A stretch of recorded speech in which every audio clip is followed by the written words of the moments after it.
Welcome to the Jersey Herd podcast, brought to you by Jersey Finance. In this podcast, we will speak about the latest news, views and insights on Jersey's finance industry. Hi, my name is Alan Wood. I'm the Global Head of Business Development at Jersey Finance. Today, I'm delighted to say I'm joined by Fergus, the CEO of Crown Agents, and his colleague Bryan Richmond, the Regional Director for East and Southern Africa. Thank you both very much for joining this podcast today. Fergus, we had the pleasure of meeting each other in Jersey earlier this year when you travelled over to the island to understand what we're doing on the sustainable finance front and particularly in the impact space. And since then, we've had a number of discussions to talk about how Jersey might help with the future growth of Crown Agents through innovative development finance, linking private investment with Crown Agents' extensive development work around the globe. And I think it's fair to say that we're developing a deep understanding of how Jersey and Crown Agents can collaborate in the future. And it's really interesting that we've got significant alignments on Africa and the impact space in general. So here we are in our first podcast, which is very exciting. Fergus, please, can I ask you to, first of all, introduce yourself and tell us a little bit more about Crown Agents and the links that you've made with Jersey. Brilliant. Thank you, Alan, for having us on the podcast. It's great to be here. So, as you mentioned, I'm CEO of Crown Agents, and I've previously been Executive Director of Global Programmes at Save the Children UK, and I work for the Office of Tony Blair as well in Rwanda. So, for your listeners, Crown Agents is a not-for-profit international development organisation with over 187 years of history working alongside governments and multilateral organisations to provide expertise in procurement, last-mile supply chains, health system strengthening and responding to emergencies. We work in over 50 countries, reaching 120 million people a year. And as you say, the values thing was an area that I think drew us together. Our values are courage and authenticity, courage to stand up to things like corrupt procurement practices, and authenticity to stay long-term on the ground. And we stand alongside governments and focus very much on strengthening their systems. I was really impressed with Jersey's focus on being a force for good in the global ecosystem and your unique history with Africa and all the support that you can bring to bear across the island. So we first got together after an introduction from Michelle McMahon of Invest Advisory. And when I came over in January, I was really impressed with the ecosystem of companies and foundations really interested in supporting growth and prosperity in Africa. We feel at Crown Agents that impact investing is the future, as the private sector is increasingly focused on not only enhancing development outcomes linked to the Sustainable Development Goals, but also using their unique skills to leverage greater resources. So in effect, a triple bottom line. So given Jersey's unique expertise, understanding and role, we're really thrilled to be working so closely with you. Great, thanks Fergus. Now, on the 11th of March this year, the World Health Organization officially declared COVID-19 outbreak as a pandemic. Just walk us through what Crown Agents has done in response to this pandemic. Yeah, sure, Alan. So obviously responding to emergencies isn't new to us at all. We've been doing this for all over our history. But when it comes to epidemics, we played a critical role in the Ebola scale-up in 2014. So we procured and delivered over 2,000 metric tons of medical equipment into Sierra Leone, and that was done in just 6 weeks. And we helped establish the 6 Ebola treatment centres for critically ill patients there. So currently, as you can imagine, we're using our capabilities to support governments in responding to the COVID-19 outbreak across 45 countries. So we're procuring and transporting medical equipment to ensure that UK citizens across the globe receive the assistance that they require from the UK government to respond to the virus. And also, since the outbreak, we've been partnering with businesses and multilateral donors as well, such as the Caribbean Development Bank, where we're supporting 14 Caribbean countries to obtain urgently needed personal protective equipment. There has also been lots of headlines highlighting imports of defective personal protective equipment around the globe. And we've got decades of experience of quality assurance and inspections. So we've been contracted across the globe to make sure that the kit being procured, be it across Europe or over in China as well, is obviously at the highest possible specification. Now, at the other end of our work, we currently work in 50 countries, project managing health, humanitarian, governments, and economic growth programs. So we've rapidly had to pivot those programs to respond to new in-country demands resulting from the virus, whilst we continue with the work that's obviously ongoing. So in South Sudan, we are adapting our UK aid-funded Health Pooled Fund programme that delivers health services and medicines to over 10 million people across the country in over 800 clinics. We're now focusing on that, working very closely with DFID, other donors and the Ministry of Health to make sure we can expand our procurement and water and sanitation work so that we can in effect treat the virus at source. So that's just a live example of not only new engagement, but also being able to flex and change the current programs that we're implementing around the world. Thanks, Fergus. So what's been the biggest challenge you've encountered over this period? Wow, that's a great question. So I would say there's three, and Bryan will be able to talk more about this, but it's a very cutthroat market out there. So it's money up front, and only if you've got a massive scale of procurement will you be able to get to the top of the line or the head of the queue. Also, unlike other responses we've been involved in, this obviously hit the whole world pretty much at the same time. So unlike Ebola, where there was a massive global response to effectively 3 countries in West and Central Africa, then this is all countries being affected by it at the same time, which is obviously hugely challenging. And as a result, we've seen air charter prices rise from maybe 300,000 US a charter to 1.2 million. And then also, very specifically, this has affected the UK. And so we are a very externally focused organisation, but the UK has had its own challenges. And in some ways, Asia has had the template of the SARS response. Africa has had Ebola, whereas anything like this scale for Europe only goes back to the Spanish flu in 1918, which was obviously a very long time ago. So being able to juggle both our external response and the internal UK needs is a real challenge, which we're rising to, as you can imagine. But this is really such a unique challenge that the world is facing. Thanks, Fergus. Let's bring Bryan into the conversation. Bryan, there's no doubt that Africa is facing a massive challenge when it comes to COVID-19, with the continent set to potentially be epicentre and the next wave of the pandemic. Which countries have you been supporting, and what are the challenges that you've been seeing? Thanks, Alan. I've been working for Crown Agents for a long time now, as you say, for this is year 41, believe it or not, and a lot of that time has been spent living and working in Africa. So I have a huge affinity for Africa. And when I go back to certain countries, my friends always say to me, "Welcome home, Bryan." So it's really sad looking at the current situation, because the continent faces an enormous challenge which could set back its development decades, and it desperately needs support from the international community. And it's not just the immediate health impact that is a worry, but the longer lasting damage to the economies across Africa. As Fergus said, a significant percentage of Crown Agents programmes are based in Africa. So we're making it an absolute priority to support the partner governments who we've been working with for 185 years through these programmes to respond to local needs and prepare to fight the virus. Africa, positive thing, Africa seems to have responded very quickly with lockdowns, but those won't be easy to maintain. As you can imagine, social distancing is not really the norm in Africa. And again, talking to my friends and colleagues in Africa, they all say one thing, that people have a pretty horrible choice of going outside and risk being infected, or stay indoors and potentially starve. We're already working for about a dozen of our key African partner countries across West, East and Southern Africa. But just to give you one example of where we're helping, in Zimbabwe, we're using the strong existing relationships built up through our programmes to assist in the COVID response. We've been managing a UK government-funded results-based financing project since 2014, and the close relationship with the Ministry of Health gives us this opportunity to support on COVID. Under that programme, we're supporting 848 clinics and 67 hospitals countrywide.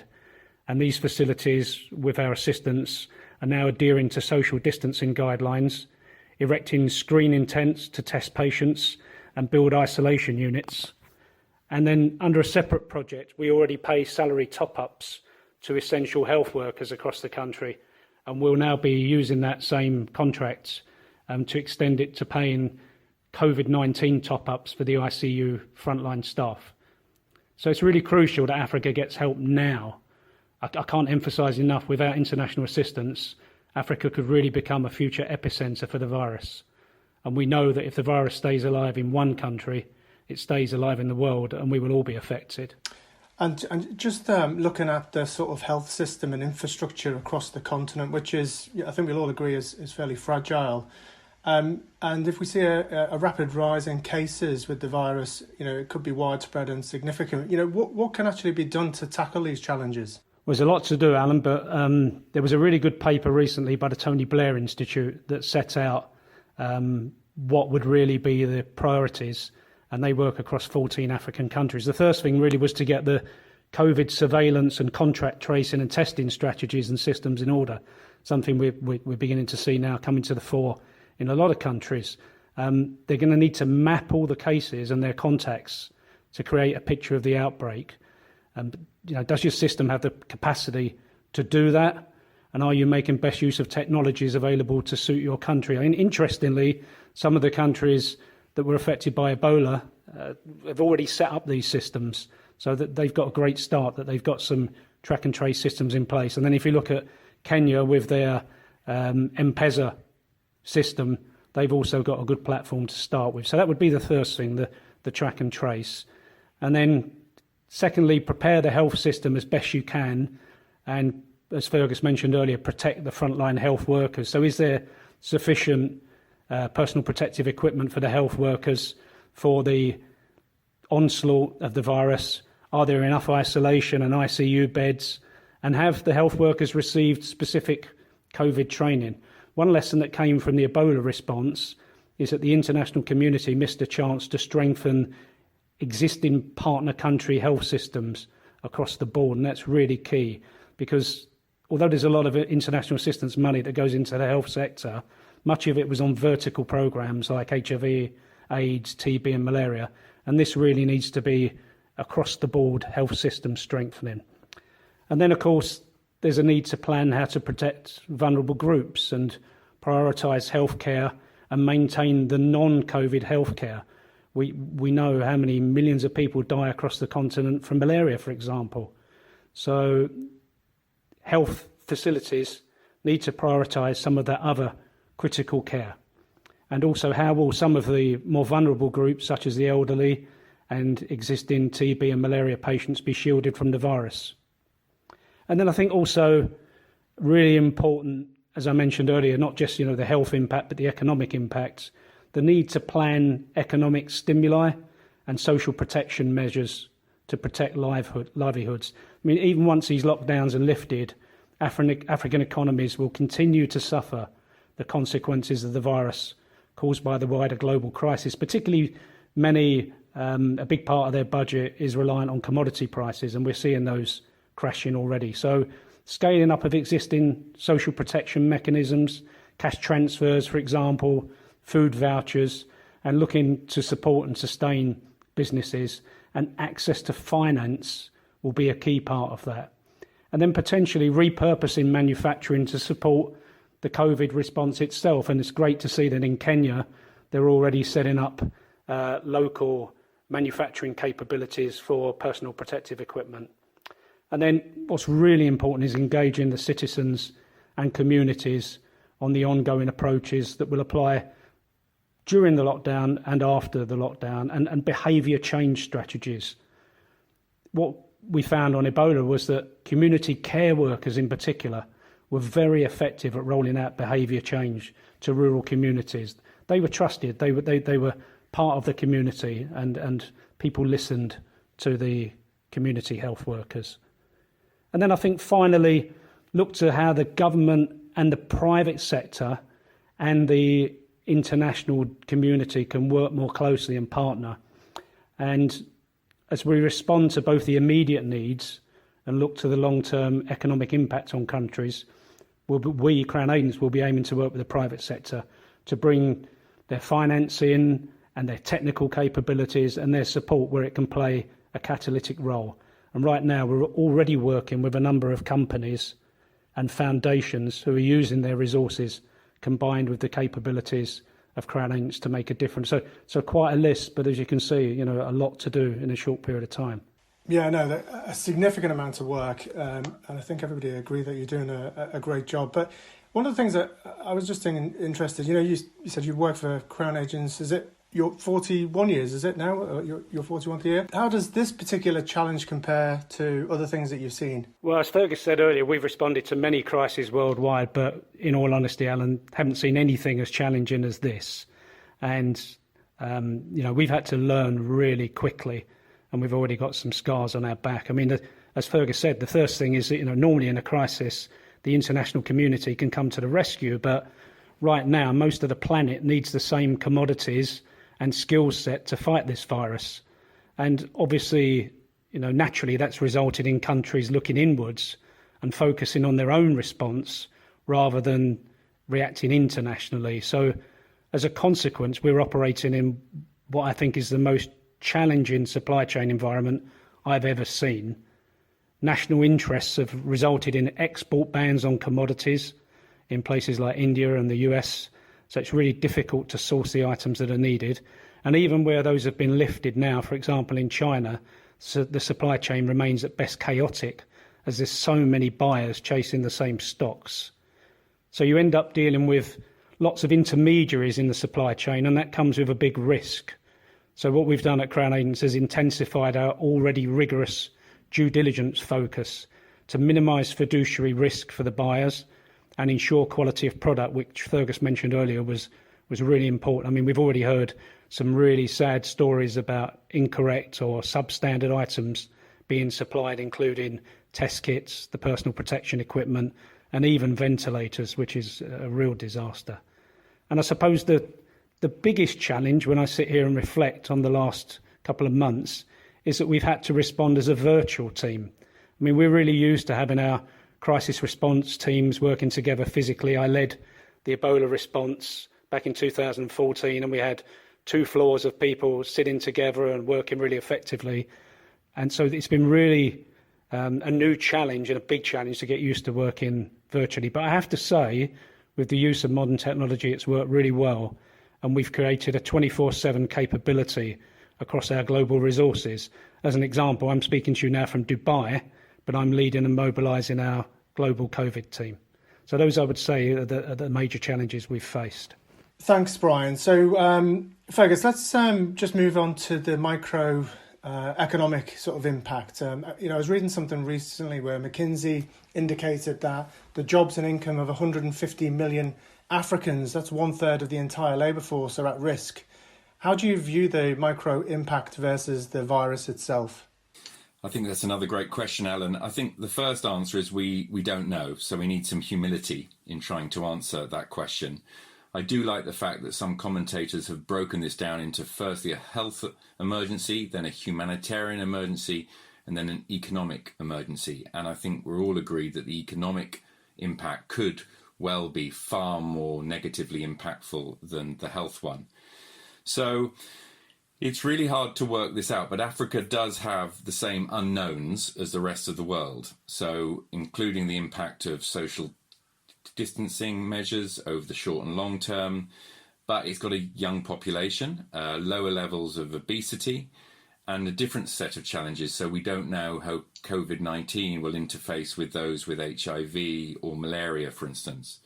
But it also feels that Africa is at least 3 to 6 months behind the peak that we're seeing in Europe currently. So to cut through all that, I think we definitely anticipate 2 risks. The first is overcrowding, malnutrition rates, and a lack of health spending has meant that COVID-19 could penetrate faster and deeper than other countries. Many countries don't have the same equipment to deal with the pandemic. So in the UK, there are 28 doctors per 10,000 people. In Nigeria, this is 4 doctors per 10,000 people. and in Congo it's 0.9 doctors per 10,000 people. 4 out of 10 Nigerians also don't have access to basic hand washing facilities at home. And Nigeria and DRC, for instance, about 4% of their GDP is spent on health, whilst in Italy and the UK, this figure is 9%. But as I say, the financial impact and subsequent ramifications, I think, will be far greater than those who actually lose their lives to COVID-19. So it is good to get a sense of that perspective, that already approximately 900,000 people die a year in Africa from pneumonia, 700,000 from HIV/AIDS, 400,000 from diarrhea, and 400,000 a year from malaria. Now, secondly, it is the economic impact on whether we do enter some form of Great Depression as a result of this. There are no safety net structures, no furlough payments in the same way that we've seen happen across Europe. And also lockdowns won't be possible in the same way because, simply put, if you stay at home, you might well starve. And we've seen epic warnings from the World Food Programme saying that there's currently 135 million people at risk for food security insecurity across Africa, and that could rise to 260 million. And also there have been some studies talking about whether there will be an additional 70 million a year in extreme poverty in Africa as a result of COVID. And that's as a result of forex shocks, oil price down, impact on people not being able to remit into Africa at the same level, and credit flight out of the country.